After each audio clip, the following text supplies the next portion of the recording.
My mother would roll her eyes at me as I say this, but to get the point across, I need to say it exactly like this. Sitting is a...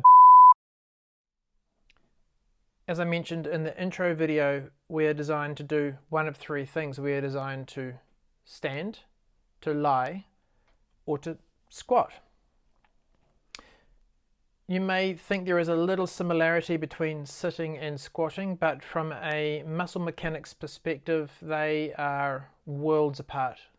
And the effects of sitting on non-specific low back pain in particular, which in Western cultures has been reported as being up in the vicinity of 80% of people in their life will experience non-specific back pain. Sitting is typically the root cause. If we take that a little further and look at sporting performance, incidents of injury, in my opinion, you can take a huge percentage of those injuries and or the effect on performance back to our sitting lifestyle. When I ask people how much time they spend sitting, it varies considerably, and I am impressed to see there is a progression towards sit-stand desks or sit-stand working lifestyle. And I'm also impressed to see people who are, instead of sitting down at a meeting, they will actually go for a walk. But if I was to say to you, I would like you to show me how to sit correctly, I guarantee you that the vast majority of people are going to do this. And if you have back pain, this is probably going to make the situation even worse. Sitting is not about being bolt upright. It is not about our trunk being vertical. There is a reason why chairs have, well, good office chairs have this lumbar support. We are supposed to use it. And when I talk about office chairs, I mean, this is from a well-known New Zealand retailer. I think this chair cost me in the vicinity of $140. Which on the whole grand scale or whole grand scheme of what you can pay for an office chair is, I don't feel is too expensive. It is an investment. The one thing I will say when buying an office chair, if it comes with these guys, with armrests, don't use them, take them off.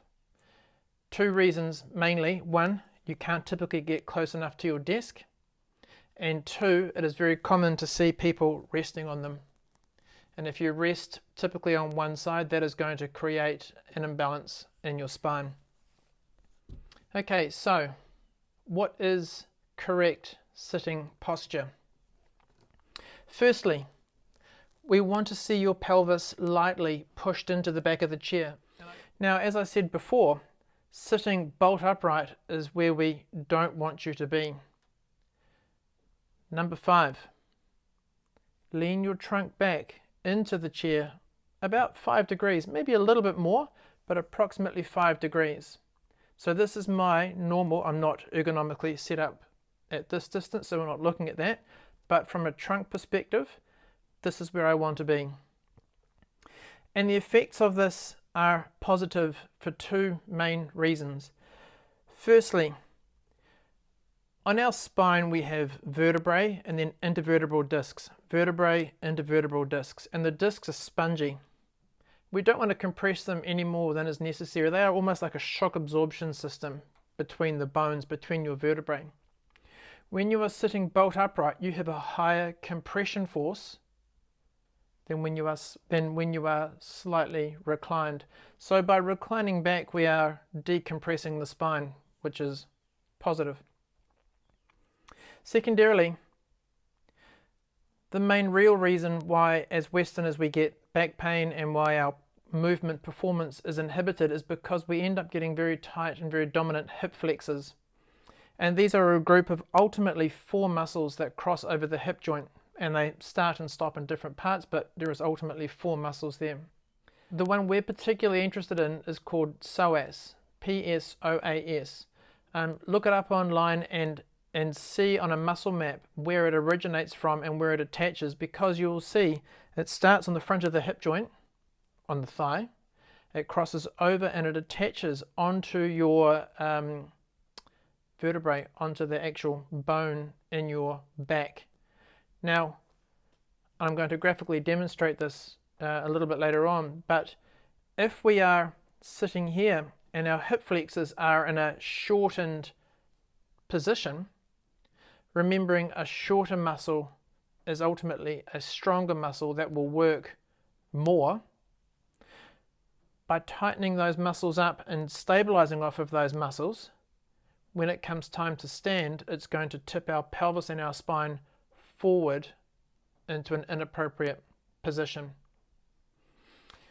So, by reclining back a few degrees here, we're ultimately lengthening psoas. So it is going to be having less of an effect on our spine. You can apply this exact same principle, particularly if you are suffering from back pain in your car. I'm not suggesting you want to be like a boy racer and super reclined, but you do want to be reclined back and not fully wrenched up so you're bolt upright in your seat.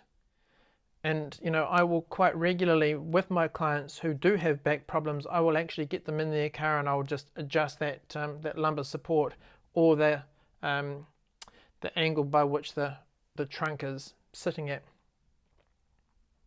Okay, so now we understand the concept of reclining back, that 5 degrees. It's only 5 degrees, but it does make a really big difference. How do we want to actually have ourselves set up from a basic ergonomics perspective? Okay, now as I said before, take your armrests off. We don't want them because we need you to be in. Because you are reclining back, you are ultimately going further away. If I keep going, I'm going further away from my keyboard. So we're going to need your chair to come in fairly close while you maintain a reclined position. Now, as I sit here, I want my wrists to be slightly lower than my elbows. And I don't want my wrists to be deviated up this way. I don't want to be typing like that. I'll move that so maybe you can see. If you find yourself in a situation whereby your wrists are higher than your elbows, it's quite common for the shoulders to start doing this. And that starts to create tension, real dominance through these upper trapezius muscles. And again, if you suffer from headaches or migraines, trying to let these guys not do too much work is really important. So elbows are slightly higher than wrists. Wrists are in neutral. If we go a little further up the chain, one of my great failings in life is that I never learnt to touch type. I am very open in saying everyone, particularly kids at school, should learn to touch type from a spinal health perspective, because as much as I am looking straight ahead, and I know where the keys are, I just can't do it, I end up looking down too much. Now as I look down, I start to load up through here, through my cervical spine, through my neck, and it can have also the effect of rounding. If I'm sitting for hours typing, end up rounding through my thoracic spine, and again, that is negative. We want our spine to be stacked fairly vertically with our nice soft S-curve in our spine. So again, the ability to look straight ahead is helpful. From a keyboard height perspective, the other aspect worth considering relative to our neck and shoulders is your mouse. Your mouse should stay directly by your side. If you find that your mouse over time migrates and it ends up coming way over here and you're moving it around too much, that will have an effect on your, particularly your pecs and your upper traps on, in this case, my right side. Now, I'm a little lucky because I'm ambidextrous. I can switch my mouse around, but I end up principally having it on my right side because I'm left-handed and I will write with my left hand. If you do find that your mouse migrates and you end up moving all over the show, particularly over periods of time, you can get a stationary rollable type mouse that will stay still and you just use your fingers to adjust the cursor position. Going back to that point that I made earlier about me being left-handed, and if you're right-handed, this is obviously in opposition. I have a couple of clients. One of them in particular is a very good runner and he's a lawyer. And he spends a lot of time typing and then writing and moving between the two quite frequently. If you do find yourself in this position, make sure as you go to write, you move your whole chair around. So you go from here to here versus doing this, because what you'll end up doing is you'll end up closing down on one side in particular. So I would end up closing down on my left side. Again, that can have an effect on the relationship between your pelvis and your rib cage. So just think about any highly repetitive patterns that you do even as you are sitting that will have an effect. Lastly, relative to the upper body, is I clearly wear glasses, so as far as the distance of the screen is concerned, I can very easily keep my head, shoulders, ear alignment vertical aside from my typing. But if you do find yourself either not wearing glasses or having vision issues, and you start to creep forward, again, that starts to put more loading through the neck and the upper part of your back, so that is something to be conscious of. The top of the screen should be at eye height. Your eyes are not designed to look straight ahead, they are designed to look down about 5 degrees. So your top of the screen should be eye height, and then your eyes will be down here. Okay, so if you do find that this height is inappropriate or incorrect, you can stack it up or you can adjust it using books or whatever you find as being necessary. Now, relative to your feet should be resting on the ground evenly or easily. If you are of short leg, then get a stool to rest your feet on. That is important as well. So I mentioned earlier what having short, dominant, tight psoas muscles or hip flexors, just to keep it simple, we'll just call them hip flexors, what that does. I can demonstrate that fairly easily. If I am sitting here and I'm sitting bolt upright, as I go to stand up, I'm going to, if you watch the curvature of my lumbar spine, I'm going to do that.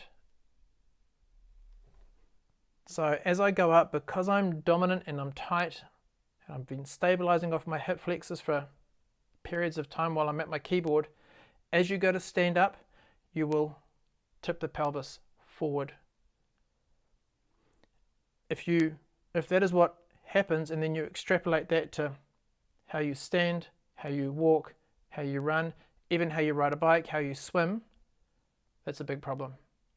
So to really reinforce, if you are sitting correctly and you are slightly reclined back, as you go to stand up, I now have the ability to stand up and maintain a neutral spine versus a tipped forward pelvis and spine.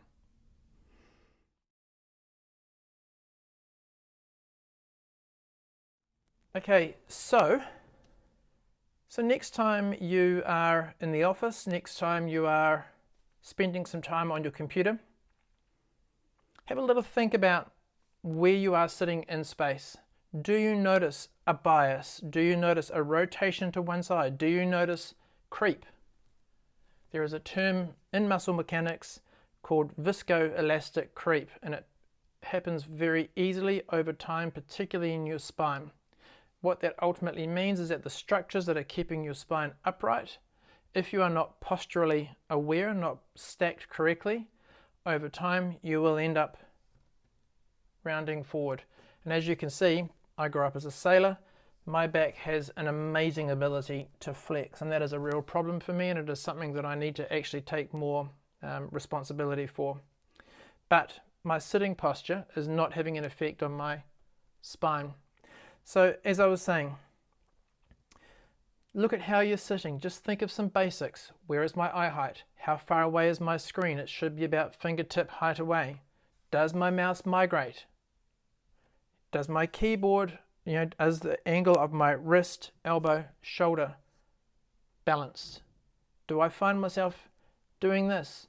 Do I close down on one side? All of these things will, over time, have a problematic effect on your postures.